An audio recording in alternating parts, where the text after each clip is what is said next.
Quick audience participation. How many of you, raise your hands if you have one of these?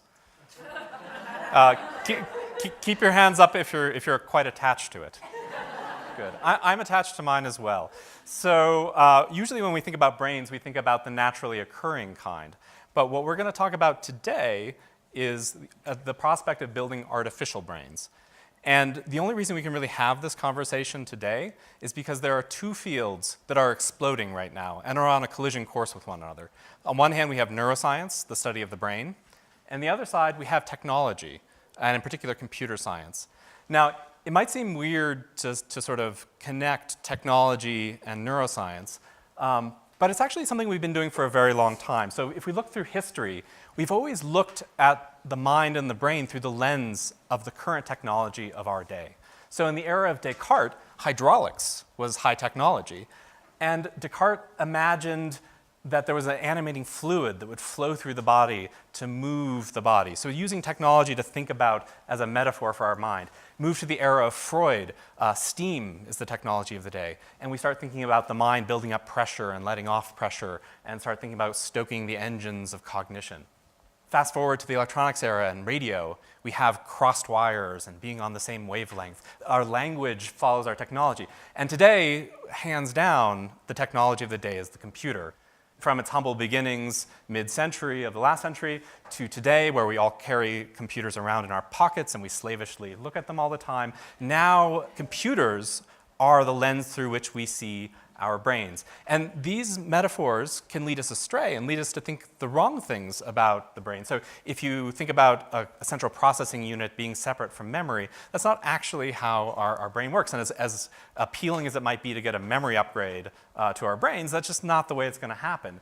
But I would argue that this metaphor is very different. And the reason is that computer science is a field actually of applied mathematics that lets us reason about the algorithm, which is what we're computing, separately from the implementation, which is the hardware we use to do that computation. And what computer science does is it gives us an equivalence where we can think about different kinds of algorithms running on hardware that maybe wasn't the original hardware that it ran on. If we understand the algorithms of the brain, can we think about running that on hardware, other hardware that we have, silicon hardware? And this is a quiet revolution that's happening right now. So there's something called deep learning or neural networks. It's actually quite an old technology.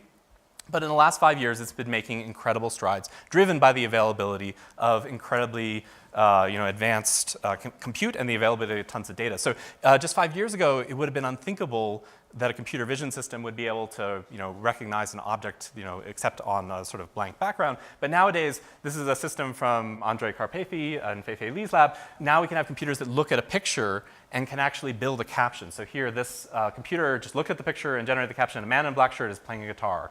Or a construction worker in an orange safety vest is working on the road. So this is amazing what's happened in just the last 5 years. We also have very high-profile things like Google DeepMind's AlphaGo that beat the world grandmaster in Go. This was basically one of the last games that humans were any good at relative to computers. It's very exciting. And then we even have computers starting to make art. It's not all good art, but we can start to see that all these domains that we thought as being solely human are now increasingly being encroached upon by machine learning systems. And of course, this has caused a tectonic shift in the field. So there's been massive investment by industry into this field, billions of dollars from the likes of Google and Apple and Baidu. Basically, an entire academic field has been privatized and brought in. And sometimes I feel like I'm going to be the only person left studying this. And if you're a representative of one of these companies and you'd like to buy out my lab, we can talk later.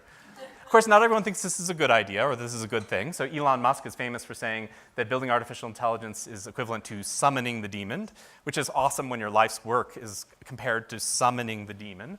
But thankfully, there are other people, cooler heads, that have commented on this, like Stephen Hawking saying that artificial intelligence would end mankind. But I'm here to tell you that we're not quite there yet. So this is an image from the 2015 DARPA Grand Challenge for Robotics. And basically what this is robots that have to operate in environments that are uneven terrain. And this is hard, and I'm not knocking any of these robots. These are amazing robots. But a lot of the things we take for granted and we think are simple are only simple because we have the solution to the problem in our heads. And evolution gave us our brains, and that's what we have. There are also other examples. So before I showed you these wonderful captions that seem miraculous that these computers were able to generate. But if you dig a little bit deeper and you choose your images carefully, sometimes you find funny things. So this image is a man riding a motorcycle on a beach, which sounds like fun. This is an airplane parked on the tarmac at an airport. I would say that that pilot needs to be fired. And a group of people standing on top of the beach, which sounds like a fun day out on the weekend. So there's a sense in which these systems are truly amazing, and I don't mean to belittle them, but there's a sense in which we haven't gotten the whole story yet, and there's something still missing. These systems aren't really understanding the way that we conventionally think about understanding. So what my lab does, and what I'm interested in doing, is going back to the brain to squeeze out some more inspiration. What are we missing from the brain that we can build into our artificial systems? And luckily for me, around 2014, a big fish got interested in the same problem. So IARPA, the Intelligence Advanced Research Projects Activity, which is the high-risk, high-reward arm of the intelligence community of the United States, which is analogous to DARPA, which is the defense version, and they're famous for funding the creation of the internet. They started a program that was basically right up my alley. They basically proposed my research program in a program called Machine Intelligence from Cortical Networks, or MICRONS. And the goal of MICRONS is threefold. One is they asked us to go and measure the activity in a living brain while an animal actually learns to do something and watch how that activity changes. Two, to take that brain out and map exhaustively the wiring diagram of every neuron connecting to every other neuron in that animal's brain in a particular region. And then third, to use those two pieces of information, those two experimental data sets, to build better machine learning, to find what deep learning and neural networks today are missing that we can close that gap. So let it never be said that IARPA is unambitious. This is an incredibly difficult thing they've asked us to do, but fortunately I was able to put together a dream team to work on this. This is an enormous undertaking. So we are crossing 12 labs in 6 institutions with a heavy concentration of work at Harvard and MIT. We're going to work on this for 5 years, $28.7 million, and by the time we're done, we'll have collected 2 petabytes of data, which is one of the largest neuroscience data sets ever collected. Across this team, we have expertise in neuroscience, in physics, in machine learning, and in high-performance computing. So this is really a moonshot effort of the ambition sort of scale of the Human Genome Project to really take a real crack at reverse engineering the brain. So I'm going to walk you through a little bit of how this goes. The experiment starts on the 2nd floor of the Northwest Labs, where my lab is. And this is going to be a sort of unusual, epic journey that a brain is going to take. So we start not with humans, but with rats. This one's slightly larger than life size on this screen. The reason we're looking at rats is we need to walk before we run. We're not ready to do this experiment with humans yet. Finding human volunteers is also somewhat challenging because we take the brain out as part of this. So we start with a rat. In many cases, rats born in my laboratory for this purpose.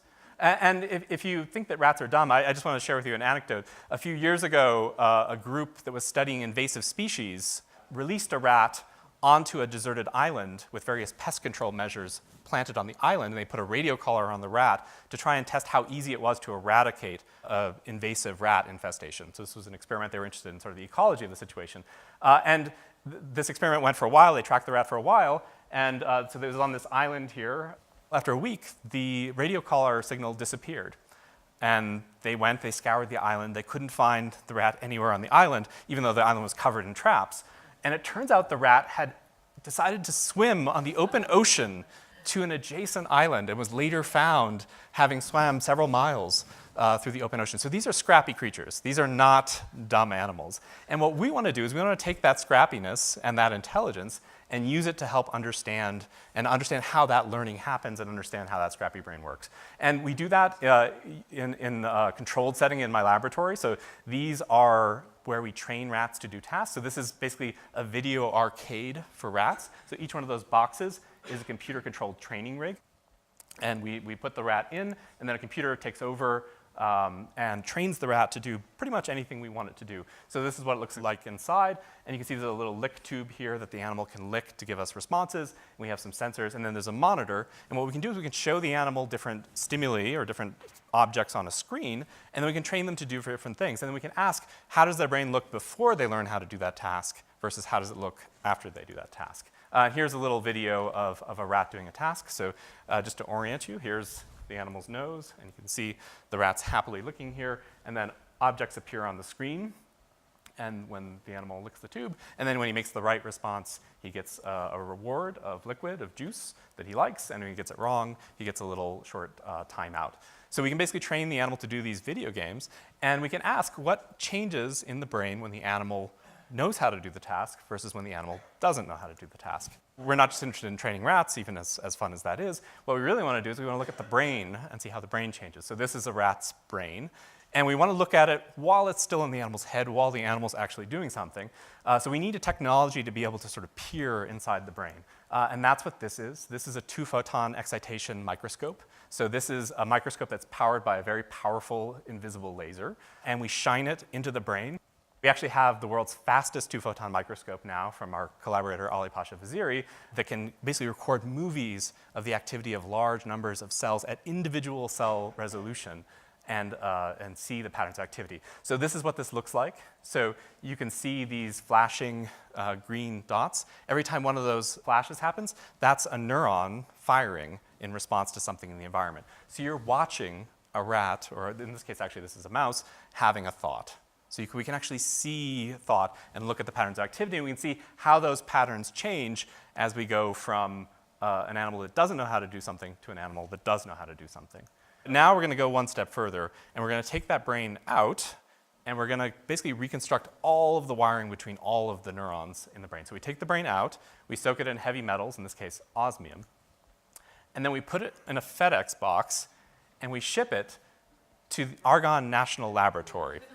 And in particular, we ship it to the Advanced Photon Source. So the Advanced Photon Source, this is an electron accelerator ring that slams an electron into a filament of metal and then produces incredibly bright, brief pulses of X-ray radiation. And this is basically the world's most advanced CT machine. So if you've gone to a hospital and had a CT of your head, perhaps after an injury, this is basically the same thing, but on an incredibly small microscopic scale. And what this lets us do is to see inside a piece of the brain. So if we have a cylindrical sort of core of the brain, we can look inside of it without cutting it, and then we can look and see every single cell in the brain. We can see some of the vasculature, the blood vessels that serve this, and then also some of the wiring. And this gives us a high-resolution picture of the brain that we can orient ourselves. But that's not enough, because IARPA asked us to actually figure out every single connection and every single wire between every neuron in the brain. So what we need to do is we need to put it back in a FedEx envelope, send it back to Cambridge to the lab of Jeff Lichtman, who's a close colleague of mine, to do something called serial section electron microscopy. So here we want to actually see individual connections, and these are incredibly small. These are so small, in fact, that you literally can't see them with light. The wavelength of light is too big to interact with how small these things are. So we need to cut them. It's sort of like, imagine a big bowl of spaghetti, but on a nanoscale, and we need to slice it up into tiny slices and then image it. And in this case, we use electrons to image it. And what you're seeing now is the world's most sophisticated deli slicer. So this block here is a brain, a piece of a brain that's been embedded in plastic, and then it's slowly carving off a slice of the brain, which is then being collected onto this tape. And to give you a sense of how thin these slices are, if we blew up a human hair, so just a hair out of her head, it's about 20, 30 microns wide. So this is sort of a very, very, very zoomed up picture of the shaft of a hair. This is about 10 microns, this white bar, so about 1/100 of a millimeter. And then if you wanted to see how big blood cells were, that's about how big blood cells are. And then if we zoom in even further, then this line is how thin the slices we're cutting with that deli slicer are. So we're cutting 30 nanometer thin slices, so they're 30 billionths of a meter thin. And then we collect them on tape. So basically we have miles of tape that are collecting these sections of this brain, and then we spool them up. Jeff's lab cuts them up and then put them on silicon wafers, and then we just have a catalog of this animal's brain. So every piece of their brain cut into 30 nanometer thin slices and then put onto these wafers. And then we image them in this, which is was at the time when it was built, the world's fastest electron microscope, which then images at 4 nanometer resolution and produces about 2 petabytes of data for a cubic millimeter of brain. And this is what the images look like. And then they can be reconstructed. So we take all of these images, and you can see we can identify each little sort of thing here. So what you're seeing in these cross sections are individual wires going from one nerve cell to another nerve cell in the brain, and then by using computer vision techniques, we can basically reconstruct all of these pieces. So then we take all that data, almost 2 petabytes of data, and of all places, it then goes to 1 Summer Street above the Macy's in downtown Crossing in Boston. It turns out Harvard rents data center space there, and I actually just went to visit them recently. And the final resting place of this animal's brain then at Harvard is this. This is a 2 petabyte storage array. So this is a bunch of hard drives. We're storing what remains of this animal's brain in digital form there. And then from there, IARPA wants us to deliver the brain up to the cloud. So this is a 40 gigabit per second Brocade switch to the Internet 2 infrastructure. So this is like the fast internet. And we upload that animal's brain to the cloud. You know, this idea of brain uploading is sort of captured a little bit of the sort of popular imagination. So, you know, Time and Focus and the magazines have started to sort of latch onto this issue. What if we could upload our brain? Maybe that's a path to immortality.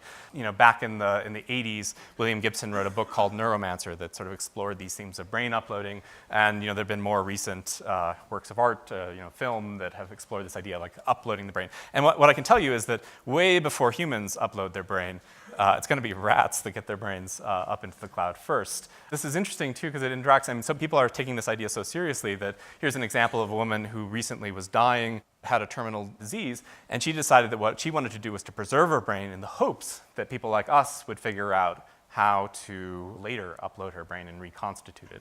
And using similar techniques to preserve her brain is what we use to preserve our rat's brain.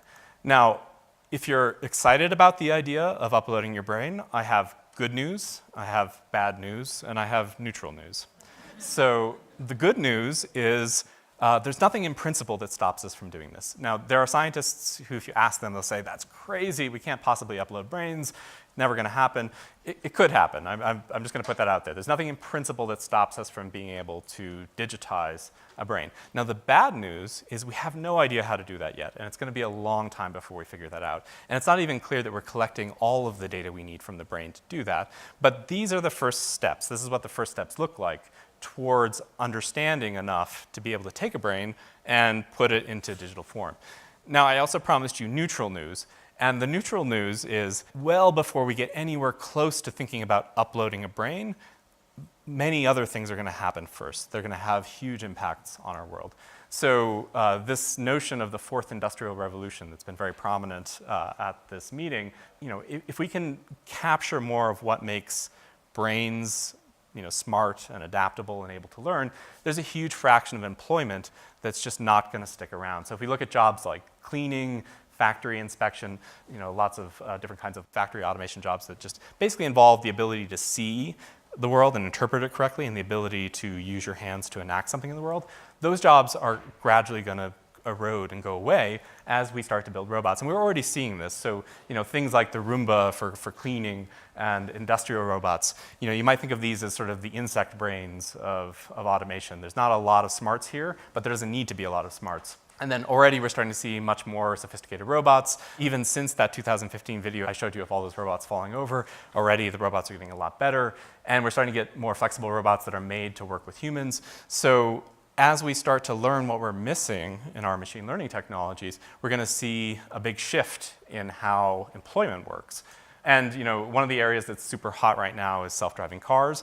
I would submit that the brain power of a rat, properly applied, is sufficient to drive a car. I'm not saying that people who drive cars are rats, please. But you know, a rat has a lot going on in its brain. There's no reason the car needs to chase cheese. Like if we understand how this works, we can start to tackle these problems. The urban driving problem is quite difficult, and I think it's going to be a long time before we solve it. But highway driving is perhaps closer and within reach. And people are already starting to look at trucks, you know, having self-driving trucks to deliver goods in a more efficient way. Unfortunately, if you look at a map, and sorry, this is a very US-centric view because I'm from the US, but if you look at the most common occupation by state in the United States, quite a few states have truck driver as the most common occupation. So as we start building systems that can replicate what our brains can do, we're going to have to find something for those brains to do. The good news is we've done this before. So if we look at a plot of the percentage of the American workforce that's engaged in agriculture, back in the 1840s it was about 70%, and we've basically taken that down to almost zero This time maybe it will be different, but we have to think about how these technologies, as they increase, are going to affect things. And I think one of the reasons why I'm excited to be here at the World Economic Forum is because I think we need to start dialogues with many different kinds of stakeholders, with people with many different kinds of expertise. And already in this project, we're engaging neuroscience, we're engaging physics, we're engaging computer science, high-performance computing, but we also need to start engaging law. We need to start engaging business leaders. We need to start engaging policy and ethics. And I think that the challenges that lie ahead, the opportunities are enormous that this technology enables, but we also have to think very seriously about those consequences. So thank you for your time.